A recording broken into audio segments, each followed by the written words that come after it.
ನಮಸ್ಕಾರ ಸ್ನೇಹಿತರೆ, ಹೇಗಿದ್ರೆ ಎಲ್ಲರೂ ಚೆನ್ನಾಗಿದ್ದಾರೆ ಅನ್ಕೊಂಡು ಸ್ನೇಹಿತರೆ. ಎಲ್ರಿಗೂ ಮೀಡಿಯಾ ಅಪ್ಡೇಟ್ಗೆ ಸ್ವಾಗತ ಸುಸ್ವಾಗತ. ಸ್ನೇಹಿತರೆ, 2025ರ ಈ ಒಂದು ವರ್ಷದಲ್ಲಿ ವೃಶ್ಚಿಕ ರಾಶಿಯವರಿಗೆ ಜುಲೈ 16 ನಂತರ ಏನೆಲ್ಲ ಅದೃಷ್ಟ ಒಲಿಯಲಿದೆ, ಜುಲೈ 26 ಕೂಡ ರಾಶಿ ಬದಲಾವಣೆ ಆಗ್ತಾ ಹೋಗ್ತದೆ ಸ್ನೇಹಿತರೆ.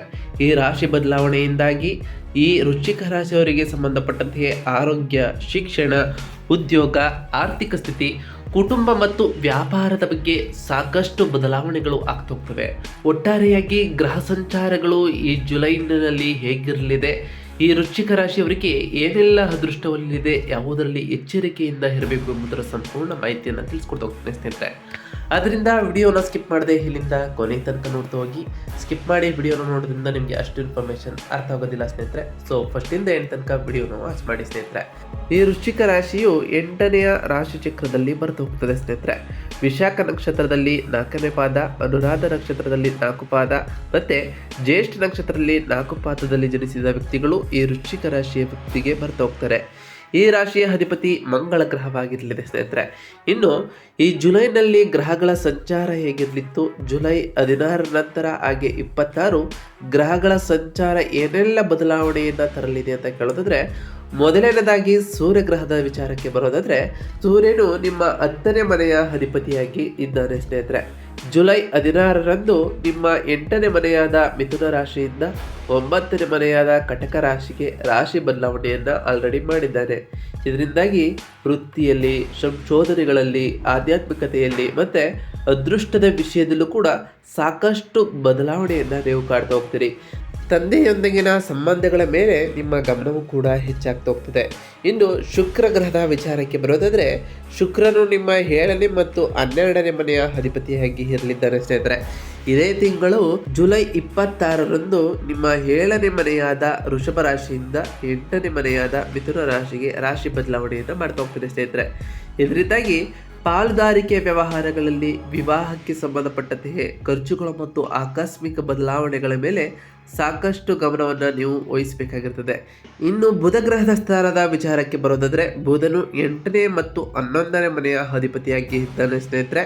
ಇಡೀ ಜುಲೈ ತಿಂಗಳು ನಿಮ್ಮ 9ನೇ ಮನೆಯಲ್ಲಿ ಇರೋದ್ರಿಂದ ಸಂಶೋಧನೆಗಳಲ್ಲಿ, ಆಕಸ್ಮಿಕ ಲಾಭದಲ್ಲಿ, ಅದೃಷ್ಟದಲ್ಲಿ ಸಾಕಷ್ಟು ಪ್ರಭಾವವನ್ನು ನಿಮ್ಮ ರಾಶಿಗೆ ಬೀರ್ತಾ ಹೋಗ್ತಾನೆ ಸ್ನೇಹಿತರೆ. ಇದರಿಂದಾಗಿ ಆಧ್ಯಾತ್ಮಿಕ ವಿಷಯಗಳ ಮೇಲೂ ಕೂಡ ನಿಮ್ಮ ಪ್ರಭಾವ ಹೆಚ್ಚಾಗ್ತಾ ಹೋಗ್ತದೆ. ಇನ್ನು ಮಂಗಳ ಗ್ರಹದ ಸ್ಥಾನದ ವಿಚಾರಕ್ಕೆ ಬರೋದಾದರೆ, ನಿಮ್ಮ 1ನೇ ಮತ್ತು 6ನೇ ಮನೆಯ ಅಧಿಪತಿಯಾಗಿ ಮಂಗಳನು ಇದ್ದಾನೆ ಸ್ನೇಹಿತರೆ. ಕೊನೆಯ ವಾರದಂದು ಅಂದರೆ ಜುಲೈ 28ರಂದು ನಿಮ್ಮ 10ನೇ ಮನೆಯಾದ ಸಿಂಹರಾಶಿಯಿಂದ 11ನೇ ಮನೆಯಾದ ಕನ್ಯಾ ರಾಶಿಗೆ ರಾಶಿ ಬದಲಾವಣೆಯನ್ನು ಮಾಡ್ತಾ ಹೋಗ್ತಾನೆ ಸ್ನೇಹಿತರೆ.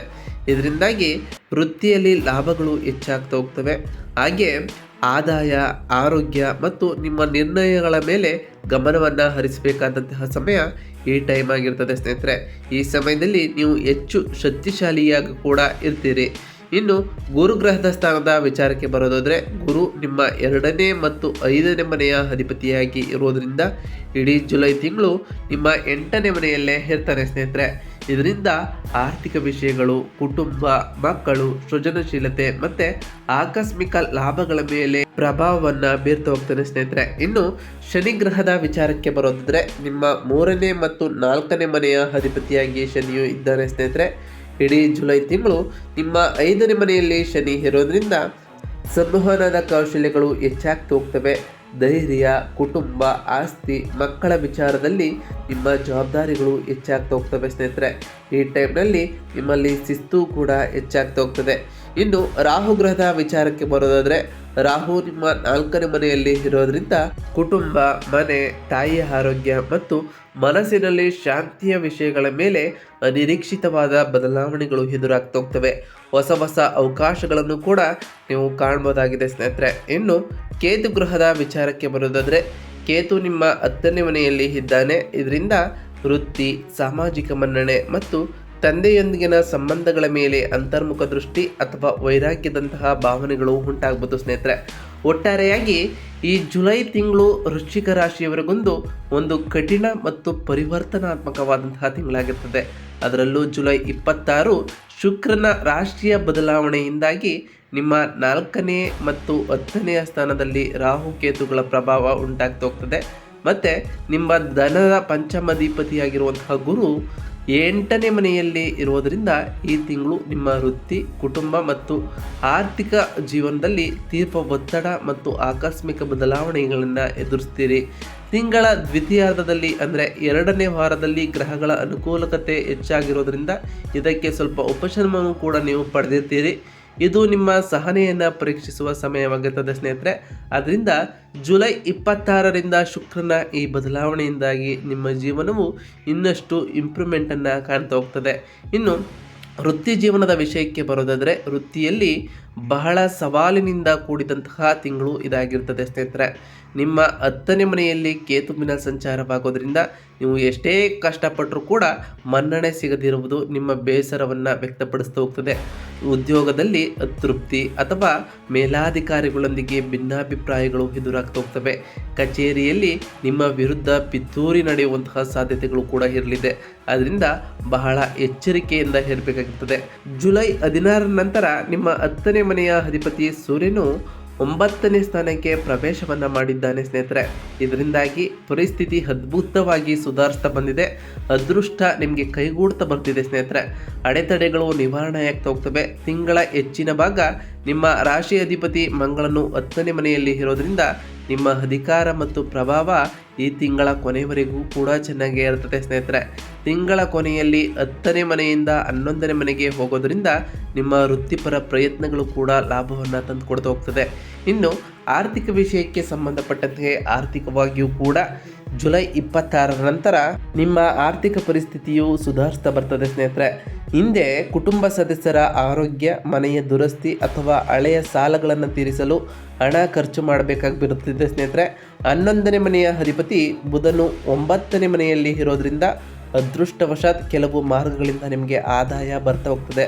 ಅದರಲ್ಲೂ ಜುಲೈ 26ರಿಂದ ಶುಕ್ರನ ರಾಶಿ ಬದಲಾವಣೆ ಆಗೋದ್ರಿಂದ ಇದು ನಿಮ್ಮ ದೊಡ್ಡ ಆರ್ಥಿಕ ಸಂಕಷ್ಟದಿಂದ ಪಾರು ಮಾಡ್ತಾ ಹೋಗ್ತದೆ. ಪ್ರಯಾಣಗಳಲ್ಲಿ ನಿಮ್ಮ ಮೌಲ್ಯಗಳ ವಸ್ತುಗಳ ಬಗ್ಗೆ ಬಹಳ ಜಾಗರೂಕರಾಗಿ ಇರಬೇಕಾಗುತ್ತದೆ ಸ್ನೇಹಿತರೆ. ಇನ್ನು ಕುಟುಂಬ ಜೀವನದ ವಿಷಯಕ್ಕೆ ಬರೋದಾದರೆ ಕುಟುಂಬದಲ್ಲಿ ಸಾಮರಸ್ಯದಿಂದ ಕೂಡಿರಲಿದೆ ಅಂತ ಕೇಳೋದಾದರೆ ಈ ತಿಂಗಳಿನಲ್ಲಿ ಶಾಂತಿಯ ಕೊರತೆ ಎದುರಾಗ್ಬೋದು. ನಿಮ್ಮ 4ನೇ ಮನೆಯಲ್ಲಿ ರಾಹುವಿನ ಸಂಚಾರ ಆಗೋದ್ರಿಂದ ಮನೆಯಲ್ಲಿ ಆಗಾಗ ಜಗಳಗಳು, ಕಿರಿಕಿರಿ ಉಂಟಾಗ್ಬೋದು. ತಾಯಿಯ ಆರೋಗ್ಯದ ಬಗ್ಗೆ ಗಮನವನ್ನು ಹರಿಸಬೇಕಾಗಿರ್ತದೆ. ನಿಮ್ಮ 5ನೇ ಮನೆಯಲ್ಲಿ ಶನಿ ಇರೋದರಿಂದಾಗಿ ಮಕ್ಕಳ ವಿಷಯದಲ್ಲಿ ಚಿಂತೆಗಳು ಅಥವಾ ಅವರೊಂದಿಗೆ ಭಿನ್ನಾಭಿಪ್ರಾಯಗಳು ಉಂಟಾಗ್ಬೋದು. ಇದರಿಂದ ಜುಲೈ 26 ನಂತರ ಅಂದರೆ 7ನೇ ಮನೆಯ ಅಧಿಪತಿ ಶುಕ್ರನು 8ನೇ ಮನೆಗೆ ಹೋಗೋದ್ರಿಂದ ಜೀವನ ಸಂಗಾತಿಯ ಆರೋಗ್ಯದ ವಿಷಯದಲ್ಲಿ ಮತ್ತು ಅವರೊಂದಿಗಿನ ಸಂಬಂಧದಲ್ಲಿ ಕೆಲವು ಸಮಸ್ಯೆಗಳು ಶುಕ್ರನಿಂದ ಉಂಟಾಗ್ಬೋದು ಸ್ನೇಹಿತರೆ. ಒಬ್ಬರೊಬ್ಬರನ್ನು ಅರ್ಥ ಮಾಡಿಕೊಂಡು ತಾಳ್ಮೆಯಿಂದ ಮುಂದುವರಿಯುವುದು ಮುಖ್ಯವಾಗಿರ್ತದೆ. ಇದಕ್ಕೆಲ್ಲ ಸರಳ ಪರಿಹಾರವೇನಂತಂದರೆ ಉತ್ತಮವಾದ ಸಂವಹನ ಮುಖ್ಯವಾಗಿರ್ತದೆ. ಈ ಟೈಮ್ನಲ್ಲಿ ನೀವು ತಾಳ್ಮೆಯಿಂದ ಇರಬೇಕಾಗಿರ್ತದೆ ಸ್ನೇಹಿತರೆ.